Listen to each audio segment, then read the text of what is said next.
Hello दोस्तों, एक बार फिर से आप सभी का अपना YouTube channel RP education hub में स्वागत है। आज मैं लेके आया हूँ करंट अफेयर की बुलेटिन क्लास, जो कि आपके लिए बहुत ही रामबाण साबित होगी। शुरुआत करते हैं इस क्लास के फर्स्ट वर्ड के साथ। हाल ही के अंदर कांगो गणराज्य के राष्ट्रपति ससो नगेसो ने चुनाव जीता है। कांगो जो कि एक अफ्रीकी देश है, वहाँ पर चुनाव हुए थे तो उन्होंने वहाँ पर ससो नगेसो नामक जो उम्मीदवार थे उन्होंने राष्ट्रपति चुनाव जीता और 88% अधिक वोट प्राप्त किए। ठीक है ना। और उन्होंने 5 साल के लिए अपने चुनावी कार्यकाल को प्राप्त करने के लिए ये सब किया गया। और इसके साथ साथ इनके जो भी मुख्य प्रतिद्वंदी थे, जो कि विपक्षी पार्टी के नेता थे, उनकी मृत्यु हो गई। ठीक है ना। तो आते हैं कांगो गणराज्य। कांगो गणराज्य की राजधानी क्या है? ब्राज़ाविल। क्या है? ब्राज़ाविल। कांगो गणराज्य की राजधानी क्या हो जाएगी? ब्राज़ाविल। और कांगो गणराज्य की मुद्रा क्या है? फ्रैंक। क्या है? फ्रैंक। आते हैं नेक्स्ट, बांग्लादेश। बांग्लादेश की अभी हाल ही के अंदर जो भी मनाया गया एक 50 साल का जश्न, जो कि भारतीय इतिहास और बांग्लादेश इतिहास के लिए दोनों के लिए महत्वपूर्ण है। ठीक है ना। तो 50 साल का जश्न मनाया गया और बांग्लादेश ने 26 मार्च को स्वतंत्रता राष्ट्रीय दिवस का पर्व मनाया। यानी जब 26 मार्च 1971 को बांग्लादेश स्वतंत्र बना तो उन्होंने उसके आधार पर ये एक दिवस के रूप में मनाते हैं। और वहाँ के राष्ट्रपिता, जैसे कि भारत के राष्ट्रपिता महात्मा गांधी कहा जाता है, वैसे बांग्लादेश के राष्ट्रपिता शेख मुजीबुर रहमान, जिसको बंग बंधु कहा जाता है, जन्म शताब्दी के महोत्सव पर मनाया जाता है। ठीक है ना। उन्होंने शेख मुजीबुर रहमान, जो कि बांग्लादेश के अंदर जब 1971 में जब वार हुआ था, इंदिरा गांधी ने वहाँ पर भारतीय सेना भेजकर बांग्लादेश को स्वतंत्र करवाया था, तब शेख मुजीबुर रहमान की बहुत ज़्यादा भूमिका रही थी।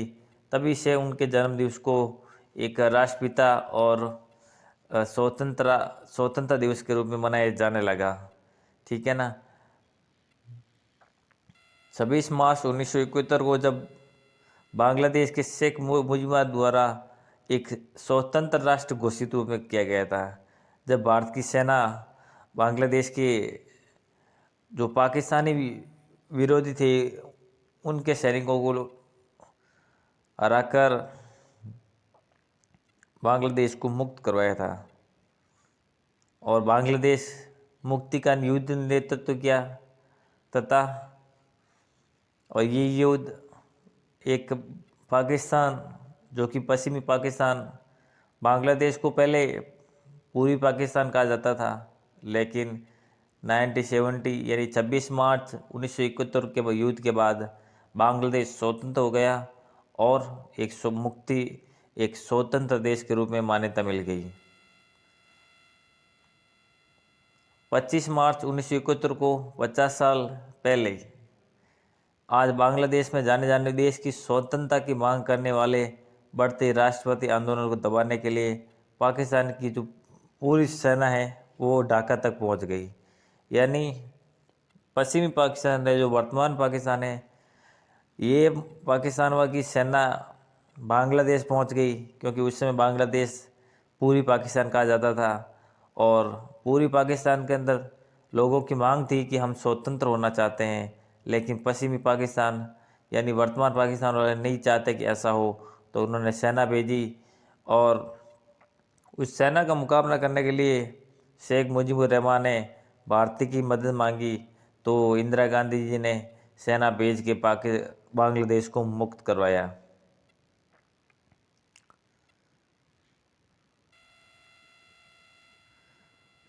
तब वे राष्ट्र थे भारत पाकिस्तान, जिसका पश्चिम में पूरी पाकिस्तान के विभाजन हुआ था। ठीक है ना। युद्ध दिसंबर में छिड़ गया था, तब बांग्लादेश की तरफ जुड़ गया था।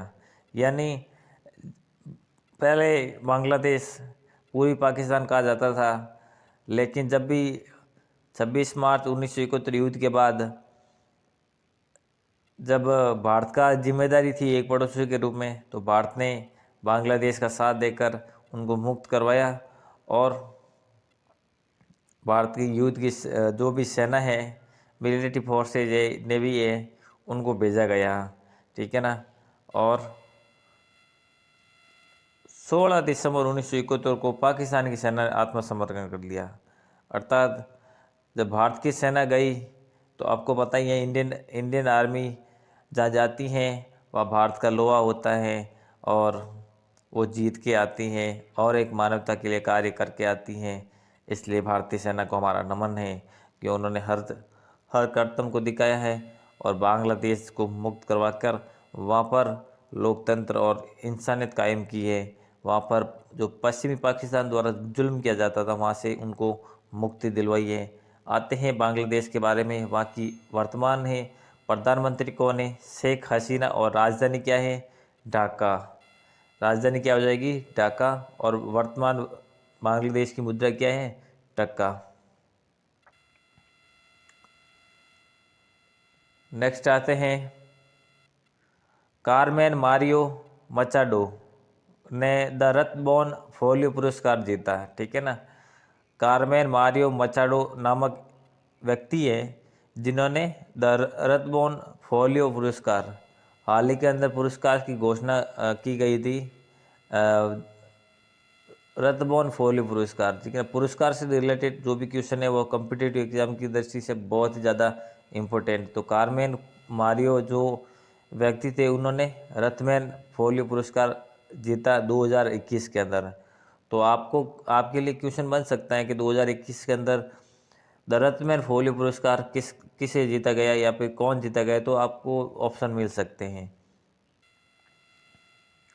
नेक्स्ट आते हैं गर्ल गैंग। ठीक है ना। गर्ल गैंग आईसीसी यानी इंटरनेशनल क्रिकेट काउंसिल महिला विश्व कप 2022 का आधिकारिक गीत घोषित किया गया। ठीक है ना।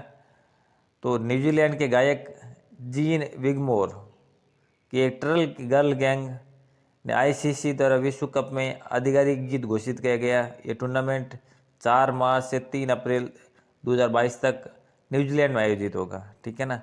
तो आपके लिए इम्पोर्टेंट इसमें क्वेश्चन ये है कि 2022 का आईसीसी महिला विश्व कप कहाँ होगा?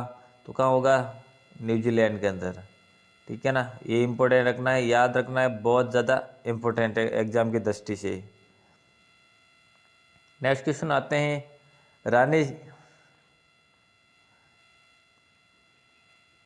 रानी सरनोबत चिंकी यादव और मनु भाकर ने आईएसएसएफ शूटिंग वर्ल्ड में जीता गोल्ड।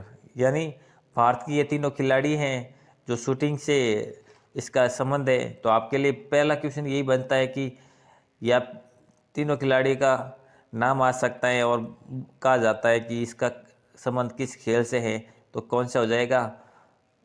शूटिंग से। ठीक है ना।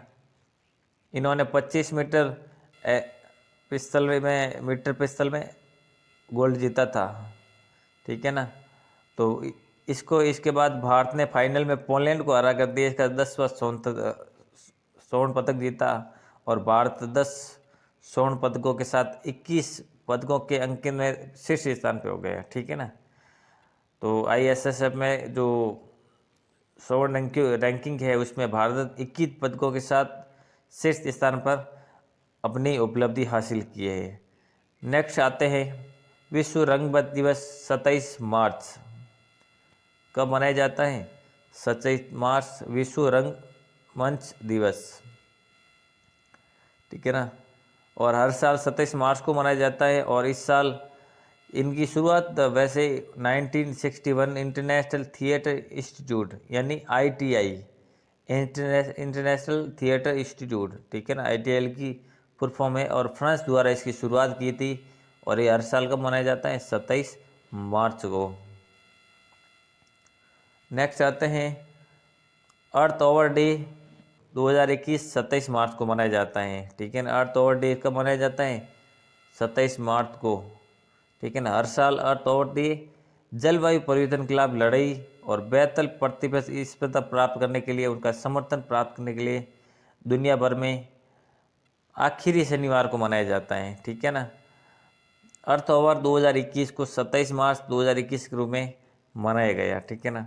तो अर्थ ओवर डे कब हो जाएगा? 27 मार्च। इसका मुख्य मकसद क्या है? पृथ्वी को जलवायु बचाने के लिए, या फिर climate change to save the earth, ठीक है ना। तो पृथ्वी को जलवायु परिवर्तन से बचाना है, ये इनका मुख्य उद्देश्य है अर्थ ओवर डे 2021। आते हैं वर्ल्ड वायु फंड का मुख्यालय कहाँ स्थित है? ग्लैंड, स्विट्जरलैंड, ठीक है ना। वर्ल्ड वाइड फंड का मुख्यालय कहाँ है? ग्लैंड, स्विट्जरलैंड, जो कि जलवायु परिवर्तन के रूप में काम करता है, और वहाँ पर फंड इकट्ठा करके इंटरनेशनल अभियान चलाया जाता है। और वर्ल्ड वायु फंड की स्थापना कब हुई थी? 19 अप्रैल 1961। आपको ये संगठन के नाम याद रखने हैं, बहुत ही ज़्यादा इम्पोर्टेंट है, और उनकी डेट, उनका मुख्यालय, ये भी आपको याद रखना है कि वर्ल्ड वाइड फंड की स्थापना कब हुई थी? तो 19 अप्रैल 1961। और इनका मुख्यालय कहाँ है? मॉर्ग्स स्विट्जरलैंड के अंदर है। स्विट्जरलैंड की राजधानी क्या हो जाएगी? बर्न हो जाएगी, ठीक है ना। और नेक्स्ट आते हैं वर्ल्ड वायु फंड के अध्यक्ष वर्तमान सीईओ कौन है? अध्यक्ष या सीईओ मतलब होता है चीफ एग्जीक्यूटिव ऑफिसर, कौन है? कार्टर रॉबर्ट्स, ठीक है ना। आगे नेक्स्ट आते हैं प्रसिद्ध ओडिसी नृत्यांगना लक्ष्मी प्रिया महापात्रा का निधन, ठीक है ना। तो आपके लिए इम्पोर्टेंट क्वेश्चन क्या बनेगा कि लक्ष्मी प्रिया महापात्रा का संबंध किस नृत्य से है? तो कौन सा हो जाएगा? ओडिसी, ठीक है ना। तो ये शास्त्रीय नर्तक के रूप में महापात्रा की पत्नी और एक ओडिसी नृत्यांगना का निधन हो गया। 1947 में उन्होंने अन्नपूर्णा थिएटर्स में इसकी शुरुआत की थी। अन्नपूर्णा थिएटर जो कि काफ़ी इम्पोर्टेंट और महत्वपूर्ण थिएटर है, वहाँ से उन्होंने 1947 में अपने कैरियर की शुरुआत की, और हाल ही के अंदर उन्होंने लक्ष्मी प्रिया महापात्रा का निधन हो गया। नेक्स्ट क्वेश्चन आते हैं नवीनीकरण ऊर्जा मंत्री आर.के. सिंह ने किस शहर में ग्राम उजाला की शुरुआत की? वो है वाराणसी, जो कि उत्तर प्रदेश के अंदर है, ठीक है ना। तो हाल ही के अंदर ग्राम उजाला योजना की शुरुआत कहाँ हुई थी? वाराणसी, उत्तर प्रदेश। उत्तर प्रदेश की राजधानी क्या है? लखनऊ, जो कि गोमती नदी के किनारे है। उत्तर प्रदेश के सीएम कौन है? योगी आदित्यनाथ। और उत्तर प्रदेश के राज्यपाल कौन है? आनंदीबेन पटेल। उत्तर भारत के अंदर लखनऊ है, जो कि नवाबों का शहर कहा जाता है। उत्तर प्रदेश के अंदर कानपुर है, जो कि उत्तर भारत का मैनचेस्टर कहा जाता है। और दुधवा, चंद्रप्रभा, लखीमखीरी जो राष्ट्रीय अभयारण्य है, वो भी कहाँ पर स्थित है? उत्तर प्रदेश के अंदर। आते हैं नेक्स्ट, न्यायाधीश एस बोबड़े ने किस उत्तराधिकारी के रूप में नामित किया? तो हाल ही के अंदर CJI chief justice of India, यानी भारत के जो मुख्य न्यायाधीश हैं एस बोबड़े, वो अभी हाल ही में रिटायरमेंट हो रहे हैं, और भारत की परंपरा के अनुसार रिटायर हो रहे सीनियर अधिकारी द्वारा दूसरे सीनियर अधिकारी का नाम नामित किया जाता है। तो एस बोबड़े रिटायर हो रहे हैं, उन्होंने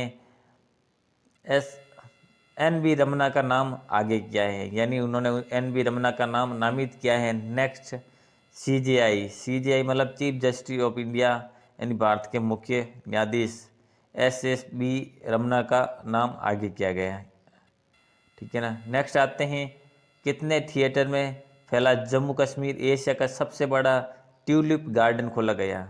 30, ठीक है ना। तो वो ये भारत की भी उपलब्धि है कि 30 हेक्टेयर में फैला गया जम्मू कश्मीर एशिया का सबसे बड़ा ट्यूलिप गार्डन खोला गया। हाल ही के अंदर 30 हेक्टेयर ज़मीन में ट्यूलिप गार्डन जम्मू कश्मीर में खोला गया, ठीक है ना, जो कि एशिया का सबसे बड़ा होगा। आते हैं नेक्स्ट क्वेश्चन, कहाँ 73 आयुष स्वास्थ्य एवं कल्याण केंद्रों का उद्घाटन किया गया? तो वो कहाँ किया गया? जम्मू एंड कश्मीर, ठीक है ना। तो 73 आयुष के स्वास्थ्य केंद्र का उद्घाटन जम्मू एंड कश्मीर में किया गया। आते हैं जम्मू एंड कश्मीर, वहाँ पर हेमिस किश्तवाड़ अभ्यारण्य स्थित है, ठीक है ना, और डल झील भी है, वुलर झील भी है, जो कि काफ़ी फेमस है। नेक्स्ट आते हैं, IFC महिला एशिया कप 2022 की मेजबानी कौन करेगा? तो कौन करेगा? भारत। IFC महिला एशिया कप 2022 की मेजबानी कौन करेगा? वो करेगा भारत, ठीक है ना। तो ये कॉम्पिटिटिव एग्जाम की तरह चीज़ें बहुत ही ज़्यादा इम्पोर्टेंट है कि IFC महिला विश्व कप की 2022 की मेजबानी कौन करेगा, और 4 ऑप्शन आपको मिल सकते हैं, तो कौन हो जाएगा? इंडिया। नेक्स्ट क्वेश्चन, 70 साल कन्वेंशन सेंटर का उद्घाटन कहाँ किया गया? वो कहाँ किया गया? खजुराहो, ठीक है ना। 70 साल कन्वेंशन सेंटर का उद्घाटन कहाँ किया गया? खजुराहो। वो आपको याद रखना है। और नेक्स्ट क्वेश्चन आते हैं, भारतीय खाद्य निगम के नए CMD, ठीक है ना, चीफ मैनेजिंग डायरेक्टर कौन बने? वो कौन है? आतिश चंद्र, ठीक है ना। जो FCI है, भारतीय खाद्य निगम फूड कॉरपोरेशन ऑफ इंडिया, जिसको FCI कहा जाता है, उसके नए CMD चीफ मैनेजिंग डायरेक्टर कौन बने हैं? आतिश चंद्रा। नेक्स्ट क्वेश्चन आते हैं, भारत और किस देश के बीच स्थायी संधि सहयोग की 116वीं बैठक नई दिल्ली में संपन्न हुई? वो है पाकिस्तान, ठीक है ना, अपनी हरकतों से बाज नहीं आने वाला देश, ठीक है ना। तो दोनों के बीच में जो स्थायी आयोग संधि है, उनकी 116वीं बैठक कहाँ हुई थी? दिल्ली के अंदर, ठीक है ना। आई होप ये टेस्ट सीरीज आपके लिए ऑल कॉम्पिटिटिव एग्जाम के लिए बहुत ही यूजफुल साबित होगी। तो ज़्यादा से ज़्यादा उन लोगों तक शेयर करें जिनको अच्छे कंटेंट की आवश्यकता है, और जो करंट अफेयर की क्लास बुक्स अवेलेबल नहीं कर पाते हैं। ये चैनल ह्यूमैनिटी हेल्प के लिए बनाया गया है, तो ज़्यादा से ज़्यादा लोगों तक इस चैनल को पहुंचाएं, और जो ह्यूमैनिटी हेल्प की भावना से जो कंटेंट तैयार किया है उनको लोगों तक पहुंचाने का प्रयास करें। आसपास सफाई रखें, महिलाओं का सम्मान करें और देश के जवानों का सम्मान करें। अपना ख्याल रखें, और एक बार फिर से कहना चाहूँगा, अपना सुबह उठते ही टारगेट बनाएं, और उस टारगेट को अचीव करने के लिए पूरा दिन लगा दें। आपकी सफलता को प्राप्त करने में कोई प्रॉब्लम नहीं होगी। मिलते हैं नेक्स्ट सीरीज के साथ, नेक्स्ट बुलेटिन क्लास के साथ। तब तक के लिए जय हिंद, जय भारत।